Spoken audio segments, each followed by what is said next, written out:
The year is 1955, in an alternate history where the USSR has discovered polymer, a plastic-like electrochemical substance capable of housing a nuclear reaction at nearly room temperatures, allowing the creation of super-enhanced AI robots that would eventually replace humans in the workplace. To further research and develop these machines, a network of complexes were built to house the many projects, some being public knowledge, but most shrouded in mystery. Around this time were the events of the space race between America and the USSR, but the Soviets had their eyes on much more than the moon. The USSR had their sights on conquering and acquiring the resources of the other planets in the solar system. Facility 3826 would be the home of the research for their secret agenda. Facility 3826 was mostly self-sufficient, with most physical or dangerous labor being performed entirely by the creations of the facility itself. To control these automatons efficiently, Professor Sechenov, the head scientist and creator of polymer itself, creates the Collective 1.0 system, a system that allows the staff of Facility 3826 to control the robots on one controlled network. Soon after, Collective 1.0 experiences a catastrophic failure. The machines meant to assist humankind now does whatever they can to eliminate any humans in sight. My name is Tasvarian, and today we're going over all confirmed robots in Atomic Heart, along with their origins and their abilities. We will also take a look at some of the creations that have been shown but not yet elaborated on. As Atomic Heart was originally meant to be an animation with an incredible amount of interesting concepts, there was actually a 6-hour-long scene that was unfortunately scrapped.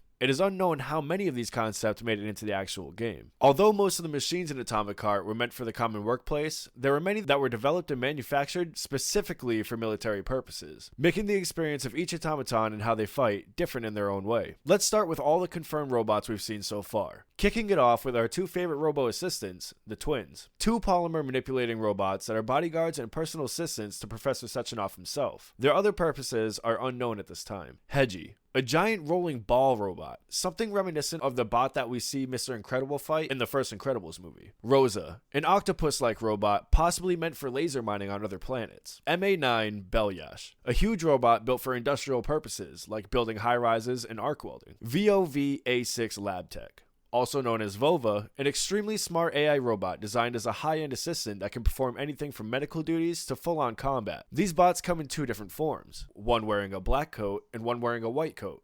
The black coats were much stronger and were built for much more intricate purposes. Mother, a massive automaton built purely for military uses. MFU-68 Laborer, designed for various forms of human assistance, from deliveries and logging all the way down to veterinary assistance. Raf-9 Engineer, a multi-purpose bot designed to be an assistant to designers, architects, and assembly workers of Facility 3826. This robot could also be a home assistant. Drofa. The Drofa bot is pretty much a flying turret. Sipukha. Sipukha could possibly be a transport robot. It's unknown at this time. MTU-7 Bumblebee. A flying crafting station for new robots that seconds as a repair station. Alarm bot. An alarm that will call hordes of enemies to fight you if spotted on its sensor. Tereshkova. A hospital assistant robot, possibly not part of the Collective 1.0 network. ARU-31/6 Rotorbot, possibly Sechenov's first robotic creation ever. This robot paved the way for the future of its kind. Clowntrap. Not much is known about this particular robot, but we assume the trap it hides is much more dangerous than it looks. These are all just bots that have confirmed names and origins. There are plenty, and I mean plenty, of other robots in the alt history world. On screen is an example of just a small few that we'll be seeing.